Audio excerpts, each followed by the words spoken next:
जय श्री हरि। ओम नमो भगवते वासुदेवाय।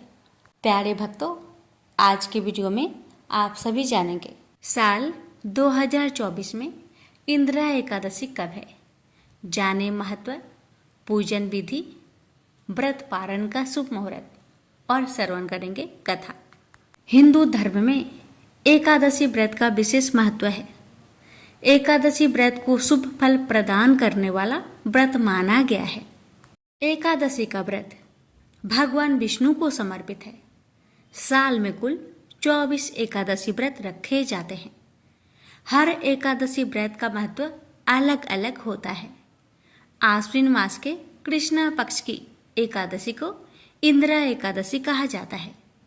इसे श्राद्ध एकादशी भी कहते हैं। तो आइए भक्तों, जानते हैं इस साल इंदिरा एकादशी व्रत कब है, पूजन मुहूर्त व महत्व के बारे में। इंदिरा एकादशी का महत्व। इंदिरा एकादशी व्रत का महत्व स्वयं भगवान श्री कृष्ण ने धर्मराज युधिष्ठिर को बताया है। पुराणों के अनुसार इस व्रत को करने से यमलोक से मुक्ति मिलती है। इस व्रत के पालन से पितरों का उद्धार होता है और व्यक्ति सभी पापों से मुक्त हो जाता है।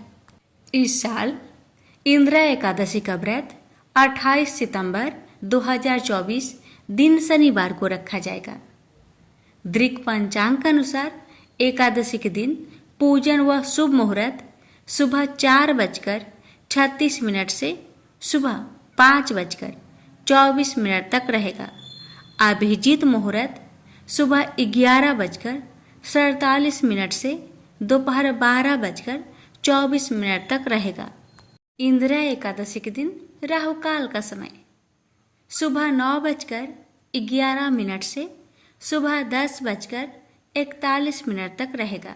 एकादशी तिथि 27 सितंबर 2024 को दोपहर 1:20 से आरंभ होगी और 28 सितंबर 2024 को दोपहर 2:49 पर समाप्त होगी। इंदिरा एकादशी व्रत पारण का समय 29 सितंबर को किया जाएगा।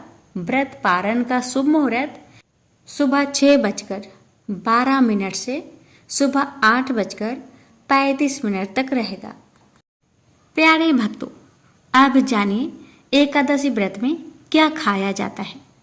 हिंदू शास्त्रों के अनुसार एकादशी व्रत जलहार या निराहार रखा जा सकता है। फलहार व्रत रखने वाले भक्त सिर्फ फल का सेवन करते हैं, जबकि जलहार व्रत में सिर्फ जल का सेवन किया जाता है।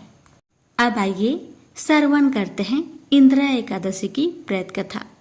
आश्विन महीने की कृष्णा पक्ष की इंदिरा एकादशी की व्रत कथा। पितर पक्ष अर्थात आश्विन के कृष्णा पक्ष की यह एकादशी इंदिरा एकादशी कहलाती है। अन्य एकादशियों के व्रत के पुण्य से तो व्रत करने वाले को सर्व सुख और अंत में मोक्ष की प्राप्ति होती ही है, परंतु इस एकादशी का व्रत करने वाले के तो 7 पीढ़ियों तक के पितर तर जाते हैं।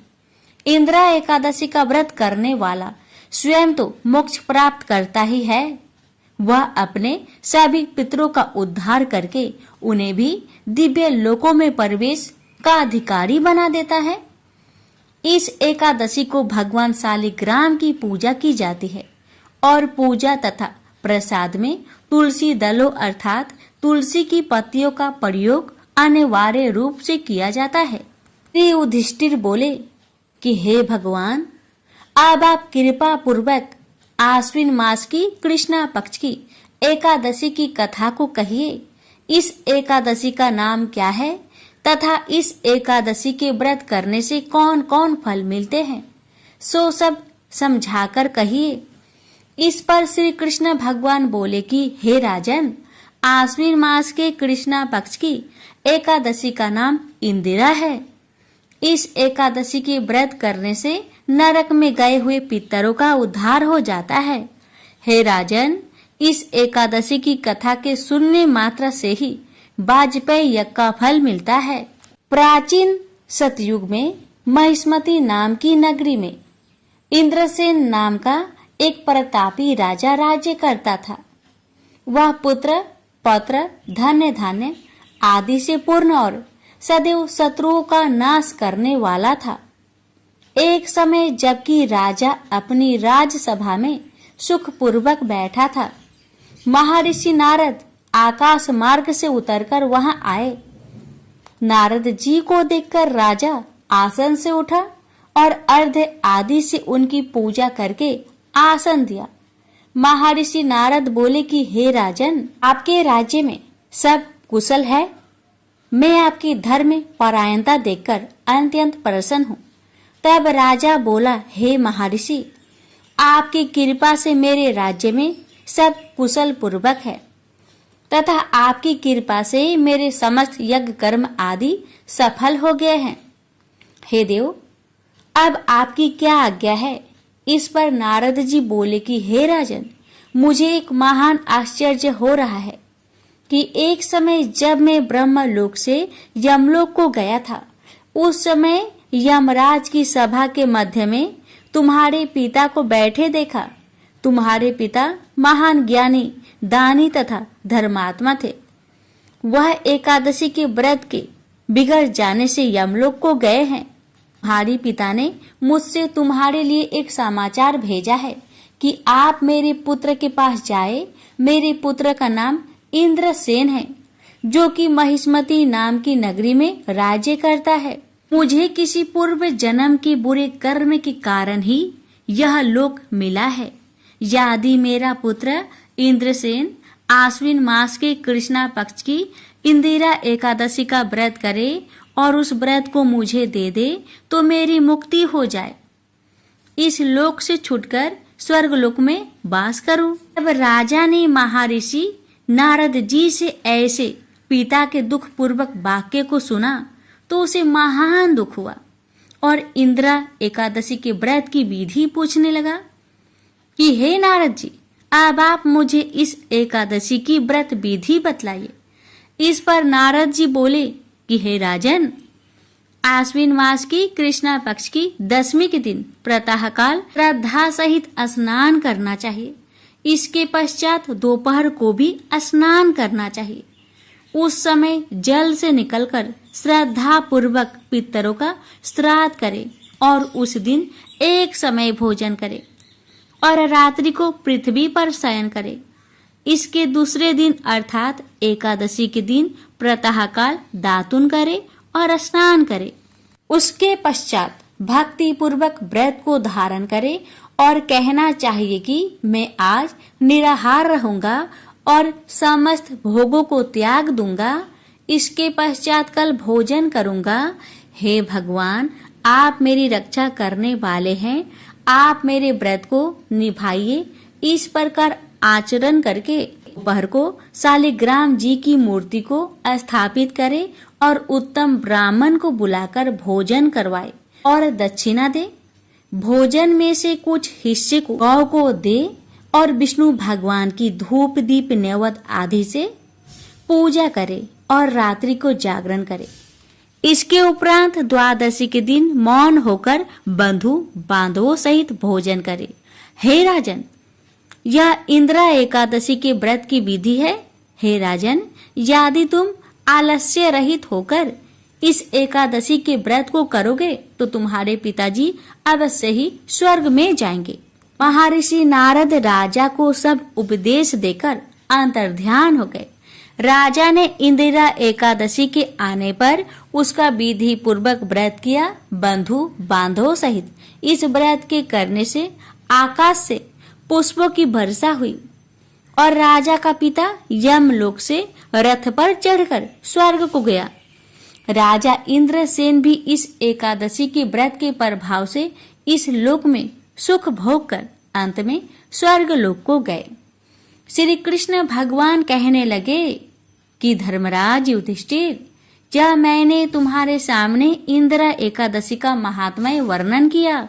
इस कथा के पढ़ने व सुनने मात्र से ही समस्त पाप नष्ट हो जाते हैं और अंत में स्वर्ग लोक में जाकर वास करता है।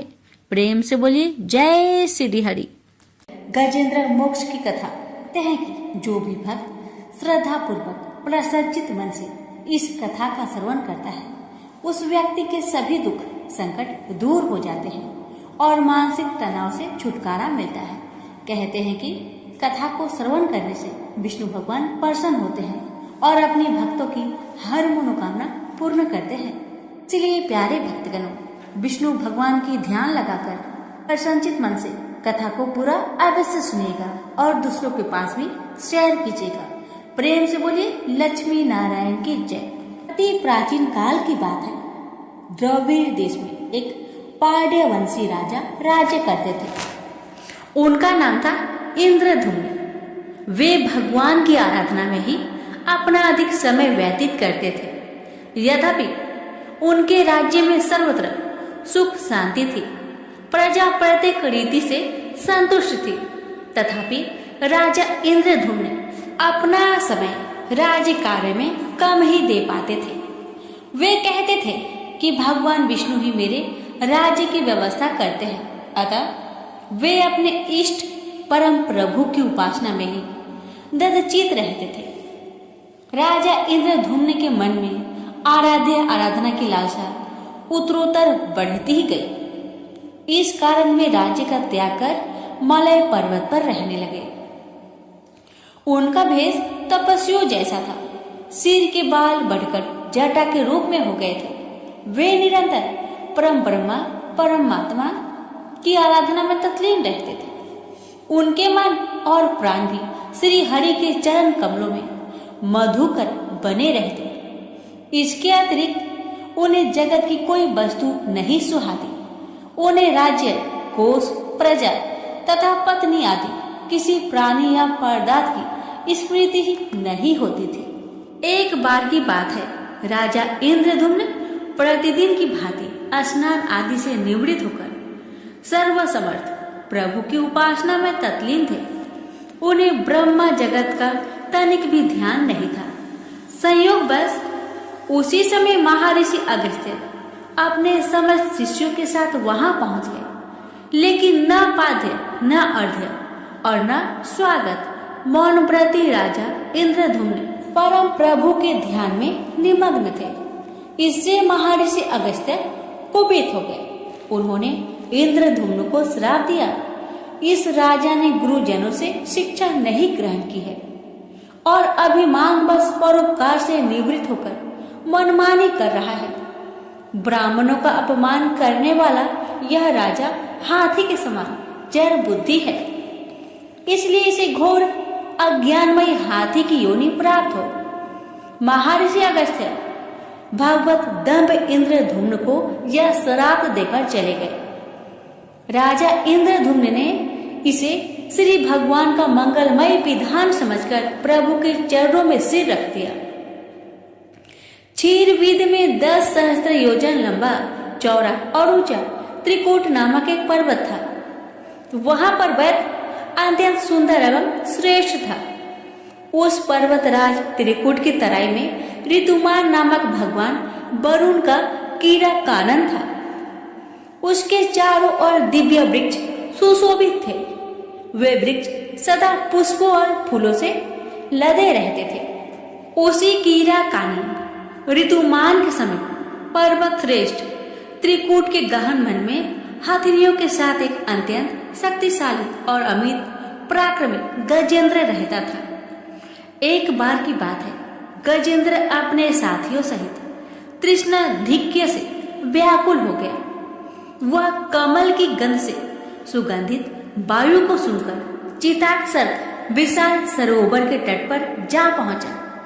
गजेंद्र ने उस सरोवर के निर्मल, शीतल और मीठे जल में प्रवेश किया। पहले तो उसने जल पीकर अपनी तृष्णा बुझाई, फिर जल में स्नान कर अपना श्रम दूर किया। तत्पश्चात उसने जल क्रीड़ा आरंभ कर दी। वह अपनी सूर में जल भरकर उसकी फुहारे से हाथनियों को स्नान कराने लगा। तभी अचानक गजेंद्र ने सूर उठाकर चित्कार की। पता नहीं किधर से एक मगर ने आकर उसका पैर पकड़ लिया था। गजेंद्र ने अपना पैर छुड़ाने के लिए पूरी शक्ति लगाई, परंतु उसका बस नहीं चला। पैर नहीं छूटा। अपने स्वामी गजेंद्र को ग्रहग्रस्त देखकर हथिनियां, कला और अन्य गज अत्यंत व्याकुल हो गए। वे सूर उठाकर चिघाड़ने और गजेंद्र को बचाने के लिए सरोवर के भीतर बाहर दौड़ने लगे। उन्होंने पूरी चेष्टा की लेकिन सफल नहीं हुए। वस्तुतः महर्षि अगस्त्य के श्राप से राजा इंद्रधुम्न ही गजेंद्र हो गए थे और गंधर्व श्रेष्ठ हुहु महर्षि देवल के श्राप से ग्राह हो गए थे। वे भी अत्यंत पराक्रमी थे। संघर्ष चलता रहा। गजेंद्र स्वयं को बाहर खींचता और ग्राह गजेंद्र को भीतर खींच ले जाता। सरोवर का निर्मल जल गंदला हो गया था। कमल दल छत बिछत हो गए। जल जंतु व्याकुल हो उठे। गजेंद्र और ग्राह का संघर्ष 1 सहस्त्र वर्ष तक चलता रहा। दोनों जीवित रहे। यह दृश्य देखकर देवगण चकित हो गए। अंततः गजेंद्र का शरीर शिथिल हो गया। उसके शरीर में शक्ति और मन में उत्साह नहीं रहा, परंतु जलचर होने के कारण ग्राहक की शक्ति में कोई कमी नहीं आई। उसकी शक्ति बढ़ गई। वह नवीन उत्साह से अधिक शक्ति लगाकर गजेंद्र को खींचने लगा। असमर्थ गजेंद्र के प्राण संकट में पड़ गए। उसकी शक्ति और पराक्रम का अहंकार चूर चूर हो गया। वह पूर्णतया निराश हो गया, किंतु पूर्व जन्म के निरंतर भागवत आराधना के फलस्वरूप उसे भागवत स्मृति हो आई। उसने निश्चय किया कि मैं कराल काल के भय से चराचर प्राणियों के शरण सर्वसमर्थ प्रभु की शरण ग्रहण करता हूँ। इस निश्चय के साथ गजेंद्र मन को एकाग्र कर पूर्व जन्म में सीखे श्रेष्ठ स्रोत द्वारा परम प्रभु की स्तुति करने लगा। गजेंद्र की स्तुति सुनकर सर्वात्मा सर्वदेव रूप भगवान विष्णु प्रकट हो गए। गजेंद्र को पीड़ित देखकर भगवान विष्णु गरुड़ पर आरूढ़ होकर अत्यंत शीघ्रता से उक्त सरोवर के तट पर पहुंचे। जब जीवन से निराशा तथा पीड़ा से छटपटाते गजेंद्र ने हाथ में चक्र लिए गरुड़ारूढ़ भगवान विष्णु को तीव्रता से अपनी ओर आते देखा। उसने कमल का एक सुंदर पुष्प अपनी सूर में लेकर ऊपर उठाया और बड़े कष्ट से उसने कहा, नारायण जगत गुरु भगवान, आपको नमस्कार है।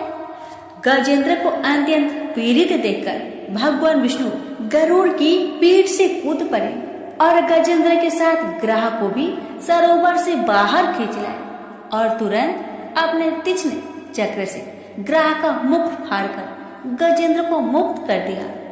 ब्रह्मा आदि देवगण श्री हरि की प्रशंसा करते हुए उनके ऊपर स्वर्गीय सुमनों की वृष्टि करने लगे। सिद्ध और ऋषि महर्षि परम ब्रह्मा भगवान विष्णु का गुणगान करने लगे। ग्राह दिव्य शरीरधारी हो गया।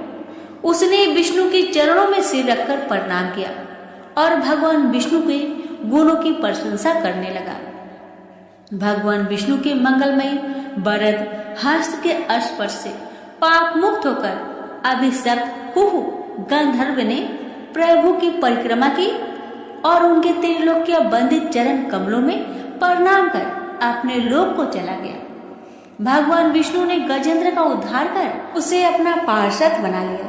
गंधर्व सिद्ध और देवगण उनकी लीला का गान करने लगे। गजेंद्र की स्तुति से प्रसन्न होकर भगवान विष्णु ने सबके समक्ष कहा, प्यारे गजेंद्र, जो लोग ब्रह्म मुहूर्त में उठकर तुम्हारी की हुई स्तुति से मेरा स्तवन करेंगे, उन्हें मैं मृत्यु के समय निर्मल बुद्धि का दान करूंगा। यह कहकर भगवान विष्णु ने पार्षद रूप में गजेंद्र को साथ लिया और गरुड़ारूढ़ होकर अपने दिव्य धाम को चले गए। तो प्रेम से बोलिए लक्ष्मी नारायण की जय। पश्चिम में गोदावरी के किनारे कनकावरी नाम की एक नगरी थी। वहां रामदास रहता था। वह जाति का चमार था, परंतु अत्यंत सरल हृदय का, सत्य और न्याय की कमाई खाने वाला और प्रभु का निरंतर चिंतन करने वाला भक्त था। रामदास की पतिव्रता स्त्री का नाम मूली था। दंपति में बड़ा प्रेम था। इनके एक छोटा लड़का था। वह भी माता पिता का परम भक्त था। तीनों प्राणियों के पेट भरने पर जो पैसे बचते उनसे रामदास अतिथि की सेवा और पीड़ितों के दुख दूर करने का प्रयास करता। वह समय समय पर भगवान नाम का संकीर्तन सुनने जाया करता। कीर्तन में सुनी हुई यह एक पंक्ति, हरि में जैसो तैसो बस तेरो, उसे बहुत प्यारी लगी और उसे कंठ स्थल हो गई। वह निरंतर इस पंक्ति को गुनगुनाता हुआ सारे काम किया करता। वह सचमुच अपने को भगवान का दास और आश्रित समझकर मन ही मन आनंद में भरा रहता। भगवान तो भाव के भूखे होते हैं। वह रामदास के ऐसे प्रेम को देखकर उसे अब अपनाना चाहते थे। कुछ चोर गहनों के साथ ही कहीं से एक सुंदर विलक्षण स्वर्ण युक्त शालिग्राम की विशाल मूर्ति चुरा लाए थे, जो उनके लिए सिर्फ एक पत्थर था। उनमें से एक चोर के जूते टूट गए थे। उसने सोचा इस पत्थर के बदले में जूते की जोड़ी मिल जाए तो अच्छा है। भागवत प्रेरणा से शालिग्राम की मूर्ति को लेकर वह सीधा रामदास के घर पहुंचा और मूर्ति उसे देकर कहने लगा, अरे भाई देख, यह कैसा मजेदार पत्थर है, जरा अपने औजार को इस पर घिस तो सही, देख कैसे अच्छा काम देता है, पर इसके बदले में मुझे एक जोड़ी जूते देने पड़ेंगे। चोर की आवाज सुनकर वह चौंका। उसके भजन में भंग पड़ा। उसने समझा कोई खरीदार है। उसने जूते की एक जोड़ी चोर के सामने रख दी। चोर ने उसे पहनकर दामों की जगह वह मूर्ति रामदास के हाथ पर रख दी। रामदास अभी तक अर्धचेतन आस्था में था। उसने मन तो बस प्रभु के विग्रह की ओर खींचा हुआ था, इसलिए पैसे लेने की बात याद ही नहीं रही। मूर्ति को उसने अपने सामने रख दिया और उसी पर औजार घिसने लगा। भगवान शालग्राम बनकर प्यारे भक्त के घर आ गए। एक दिन एक ब्राह्मण उस तरफ से निकले। शालिग्राम की ऐसी अनोखी मूर्ति चमार के पत्थर की जगह देखकर उन्हें बहुत दुख हुआ। उस समय रामदास उस गोल मूर्ति को पैरों के बीच में रखकर उस पर औजार घिस रहा था। ब्राह्मण ने विचार किया, भला बंदरों को हीरे की कीमत का क्या पता, यह चमार शालिग्राम को क्या पहचाने। उन्होंने मूर्ति खरीदने का विचार कर नजदीक जाकर उससे कहा, भाई आज मैं तुमसे एक चीज मांगता हूँ, तू मुझे देकर पुण्य लाभ कर। यह पत्थर मुझे बहुत सुंदर लगता है, मेरे नेत्र इससे हटाए नहीं हटते।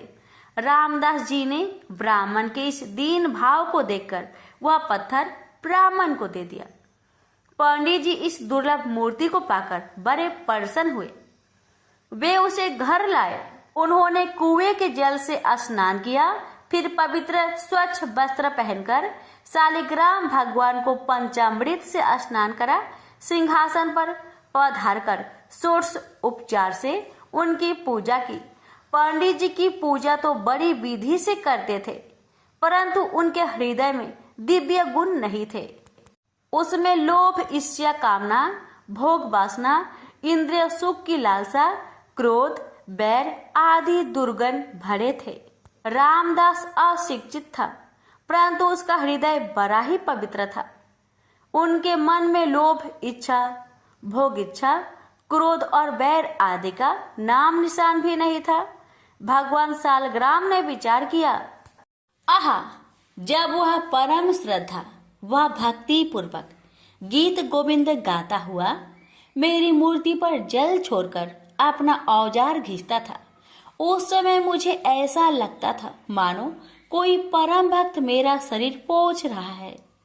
जब वह मेरा नाम संकीर्तन करता हुआ मूर्ति को पैर पर रखकर उस पर चमड़ा रखकर काटता था, तब मुझे ऐसा लगता मानो मेरे अंगों पर कोई भक्त चंदन कस्तूरी का लेप कर रहा है।